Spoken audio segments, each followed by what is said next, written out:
Did I hear that right? Did they just announce you as one of the most iconic sports figures of the 20th century? Just a matter of opinion. Just a matter of opinion. That's theirs. You're no icon.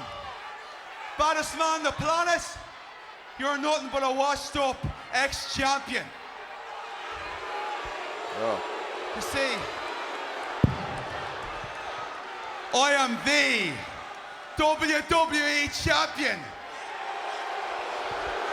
And that makes me the baddest man on the planet. Whoa! Whoa!